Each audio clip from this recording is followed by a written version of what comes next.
teleponnya. Nah, by the way, ini helm yang pas untuk kalian sebagai pemula. Gimana sih gue ngejelasinnya? Pas untuk kalian yang pemula menjadi motovlogger. Kenapa? Ini helmnya udah murah, terus keren juga. Terus ada pilihan warna ntar di situ. Kan kunjungi aja Instagramnya Trusted kok. Trusted, trust me. Itu. Oke. Terus juga helmnya tuh nggak ada banyak benjolan. Apa sih? Nggak terlalu banyak. Apa sih namanya? Bentuk apa ukiran-ukiran apa sih namanya, kayak Lekukan. Harga helmnya cukup murah juga, tapi satu, bagi kalian yang pengguna Sena, jangan pernah pakai helm ini. Kenapa? Helm ini nggak support buat Sena. Maksudnya apa?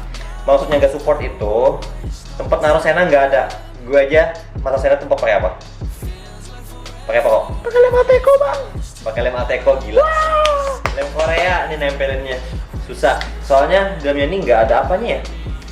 Nggak ada tempat naruh buat, nggak ada space buat ngejepitin klemnya. Gue saranin jangan helm ini, jangan ya.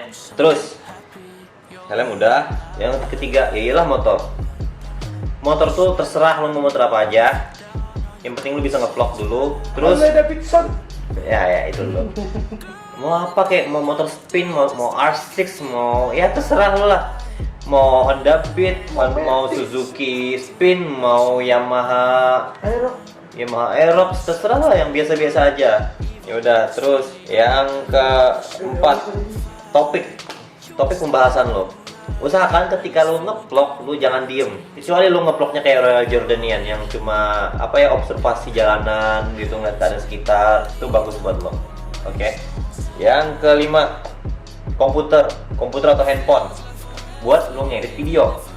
Terus di sini yang jadi masalah tuh biasanya, bang video gue jelek. Jangan pernah kayak gitu. Hargai karya lo sendiri.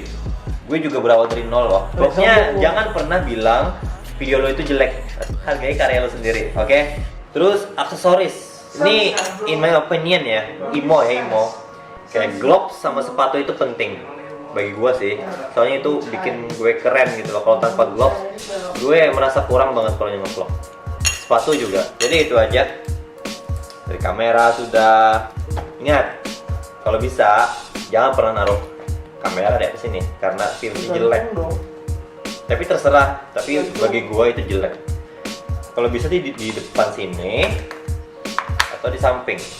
Dan by the way, ini gue dikasih oleh Kucing Indonesia. Sekali lagi thank you Kucing Indonesia yang udah dukung video ini. Apa lagi ya? Motor udah. AdSense.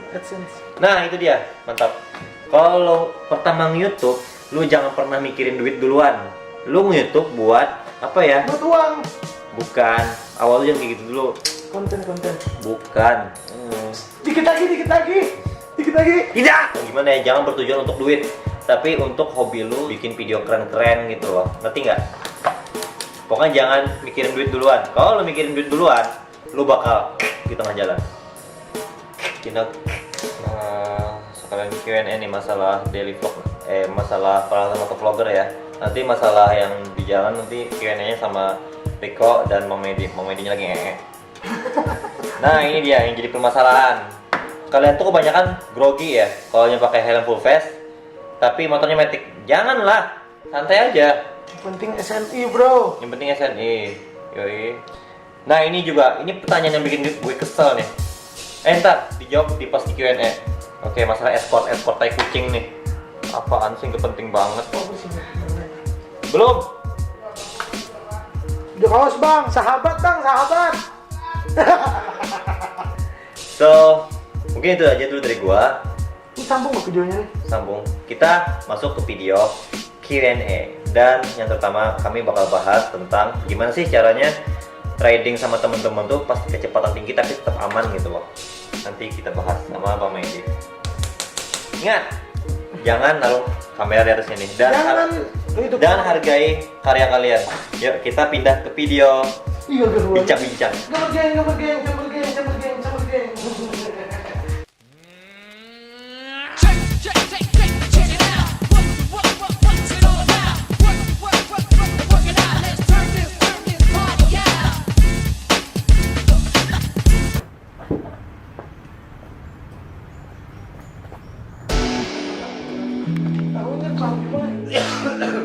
Supir sekarang bersama Bang Matt dan Rico, sekjennya RJ. Langsung aja 3 poinnya Bang ya. Oke. Dan Emang Rico, dalam rangka apa sih itu? ya dalam rangka bikin video. Ya, kan banyak yang nanya gitu loh. Kenapa sih kita tuh kalau touring, kita tuh selalu rapi di perjalanan gitu loh. Dan gimana sih caranya pas dalam kecepatan tinggi, kita tuh tetap aman gitu loh. Jelaskan Bang. Kalau namanya barisan tuh udah dipastiin kan. Seperti touring, briefing. Nah, kita udah briefing duluan. Ini lo urutan pertama, lo Ini bisa lo jalan kapten, terus sebagai road captain, sweeper. Kamera. Sweeper. Sweeper jangan mencuri, Sweeper. bukan itu bro. Anggota, Bukan itu. terus ini, terus ini. Nah, terus jelaskan dulu apa yang dimaksud dengan sweeper. Road captain itu. Sweeper Bukan kok. dulu, Ji. Road captain dulu dong di depan. Iya. Nah, lu pernah touring, kasihan deh. Nah, lo nggak pernah ikut sih. Sama.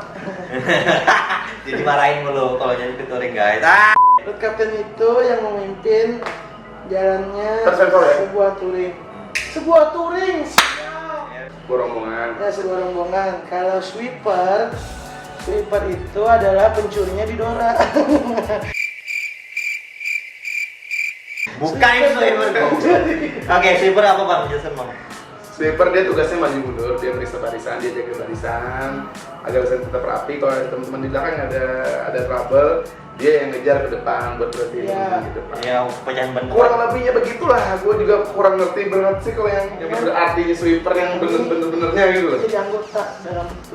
Karena gue selalu di depan, nggak tahu Iya. belakang mau ngapain Nah, juga ini kan nggak road tahu. captain terus. Nah, ini. Wah, gitu. Gimana sih cara jaga jarak yang bener itu sama teman? Jaga jaraknya harus zigzag. Jadi lo misalkan ini jalan nih, ini jalan. Misalkan road captain sini, lo harus di sini. Dan jangan terlalu dekat, Nah ya jangan terlalu dekat, mungkin segini. satu lah. motor lah, Ya satu motor lah. Jaraknya itu 1 motor maksudnya. minimal banget Ini itu. deh, pokoknya lo zigzag nih gini. Kalau mau lebih safety 1 kilo bro. Siap. Lo captain jauh. masih di Ya, Nah itu paling Yang di aman. belakang nyasar Pak. Itu gue tuh. Yang di belakang Nah, nyasar. zigzag. Jadi kalau yang di depan ada masalah, lo bisa hindarin yang di depan gitu loh. Tuh. Nah, menurut Abang gimana nih Apaan? tentang escort ambulan? Pantas gak sih kita nge-escort ambulan sedangkan kita pakai knife tracing? Menurut Abang sendiri? Kayaknya sih nggak usah lah kalau sampai kita sampai jauh sampai ke tujuan nggak usah, mungkin kita perlu bukain di depan posisi kita sekarang aja.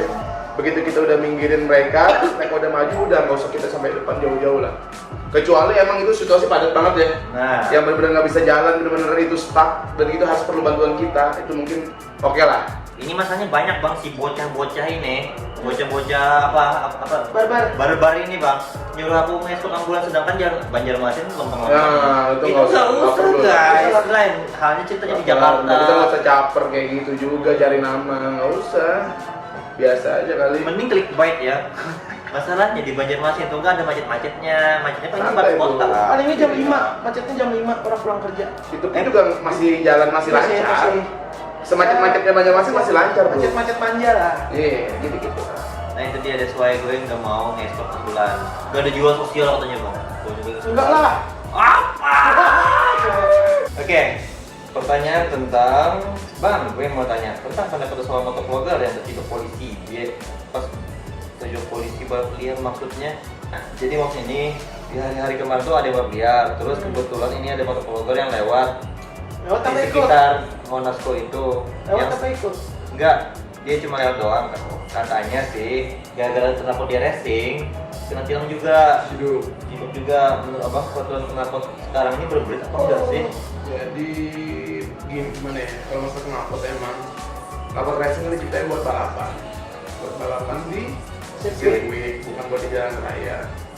Karena kadang kayak gini bro, yang bikin kita itu apa namanya, bikin kita jadi ketangkep atau kena penertiban mungkin ya, lebih pas itu penertiban, Iya. knalpot.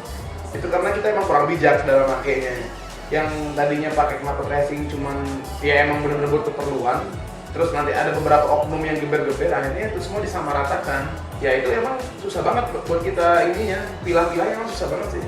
Yang bikin kita kadang kena masalah, kalau kita makanya kita ngegas di daerah pemukiman, daerah tempat ibadah, atau daerah sekolah, ya kayak gitu-gitu tuh yang bikin ribut. bikin ribut dan itu bikin nanti malah polisi mensamaratakan semua motor-motor yang berknalpot kenceng gitu. Kan sebenarnya knalpot racing itu kalau lagi touring itu kan oke banget bang ya. Kalau buat touring emang makan boleh. Gue dulu pernah ngobrol sama Kapolres Banjar Baru, dia Iya. bilang masalah knalpot racing. Kalau untuk Sabtu Minggu emang dia tutup mata. Karena dianggap itu buat touring, tapi kalau buat harian emang itu kadang diciduk sama dia. Oh iya. Dia bilang gitu. Itu Kapolres langsung yang ngobrol. Kapolres ya. Yang ngomong sama gue waktu itu, dia bilang kalau Sabtu Minggu oke lah, itu mereka touring dan itu berbarengan ya sendirian. Ingat ya ini daerah Kalimantan Selatan ya, bukan yang di Jakarta itu kecil. Ya kita nggak tahu ya kalau Jakarta ya, dia pasti di sini mereka memaklumi lah, apalagi itu kalau untuk motor besar seperti kita ya. Dan itu bawaan dari pabrik, standarnya pun ya emang udah kenceng. Jadi pertanyaan dari apa nih, kebal disakiti. Siap. Kebal disakiti. Siap cuy. Dari isbat nih. Nih kalian berdua jawab ya. Apakah ngegebel seorang yang berperilaku bodoh di jalan itu salah? Apalagi belok nggak pakai sen, apalagi dia main HP. Selanjutnya buat ojek online, tolong beritahukan untuk para ojol tidak main HP lagi di jalan. Para ojek online tuh kalau mau ngecek handphone, sebaiknya ke pinggir dulu kan ngomongnya. Sebaiknya ke pinggir dulu. Terus ini ya, biar nggak rempong. Lu para ojek online tuh ngambil jalan di samping kiri aja gitu, biar mudah stopnya langsung ngecek HP. Sebenarnya sih bukan cuma buat ojek online, ini sebenarnya buat semua pengendara roda 2. Iya. Bahkan roda 4. Nah itu dia, that's why. Bukan cuma ojek online doang. Kadang kita naik motor biasa juga periksa HP. Iya. Gini dah. Kelar. Jadi apa salah gitu kalau ada yang motong jalan gitu di gebet? Kalau motong jangan ngeber, kalau kita ngebernya mungkin di tempat yang sepi, nggak ada orang, mungkin oke lah, that's fine. Iya. Tapi kalau kita ngeber di tengah-tengah orang banyak, yang kita ngeber malah orang yang jadi kaget, mungkin tetap aja salah. Nah itu dia. Kayak apa tuh? Kayak di Instagram tuh. Kayak gitu sering. Itu yang di Instagram kan. Lu niatnya ngasih pelajaran sama yang langgar lalu lintas. Yang kena ibu-ibu bawa anak kecil, Nah itu dia. atau anak-anak sekolah yang lagi jalan kaki. Tuh kaget. Tuh. Kaget mereka. Ayo. Makanya ketika gue bawa motornya si Bang Medi atau motor Mogi yang lain, ketika gue apa ibu-ibu bawa anak kecil langsung gue apa sih mengkacak tuh bahasa Inggris. Langsung. Awas ada ibu-ibu bawa anak kecil, kita jangan berisik. Tuh 2 3. Jangan berisik Ones, anak kecilnya bobo. Oke udah jauh, ya.